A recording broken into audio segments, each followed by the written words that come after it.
Monsieur le Président, chers collègues, cher Dominique, cette nouvelle stratégie régionale de la formation professionnelle démontre bien la cohérence entre tous les dispositifs déployés par la région pour un budget qui est très conséquent, puisqu'il est de plus de 600 millions d'euros en 2024.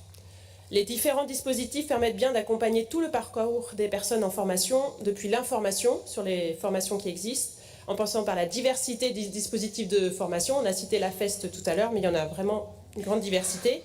Et puis enfin, le sujet très important de l'accès ou le maintien en emploi post-formation. Dans l'élaboration de cette stratégie, nous remercions les élus de la majorité pour leur écoute. Nous avons apprécié d'avoir des réunions préparatoires qui nous ont permis d'échanger et nous saluons en particulier, par exemple, le fait que la région mettra bien en priorité la priorité sur le financement des plans de formation des salariés des petites et moyennes entreprises. Les grandes entreprises ont les moyens de financer la formation de leurs salariés. L'argent public doit bien cibler les organisations qui ne les ont pas. Et comme vous le disiez, Monsieur le Président, la formation des salariés est tout aussi importante que celle des demandeurs d'emploi ou des jeunes sans emploi. Nous saluons également la volonté de lutter contre toute forme de discrimination en cherchant à donner accès à la formation à tous les habitants néo-aquitains, quelle que soit leur situation, leur lieu d'habitation, leur territoire, leur sexe, leur origine. Et ça, c'est vraiment un point très important et bien marqué dans la stratégie.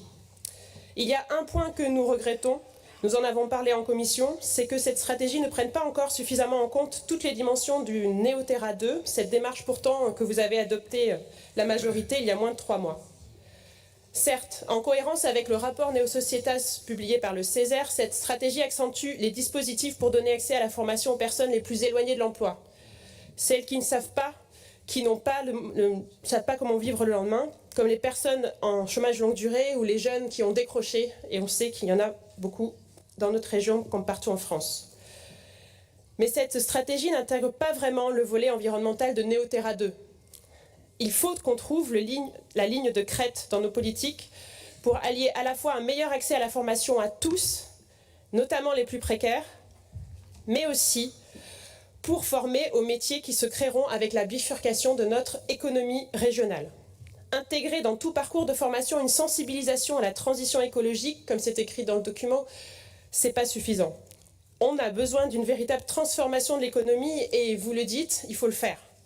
Les salariés, les chefs d'entreprise ont vraiment besoin de nouvelles compétences dans tous les secteurs, en particulier le secteur industriel qui a été cité plusieurs fois et qui est très important dans notre région, pour vraiment accompagner la bifurcation vers une économie décarbonée, circulaire et résiliente. Et je pèse mes mots.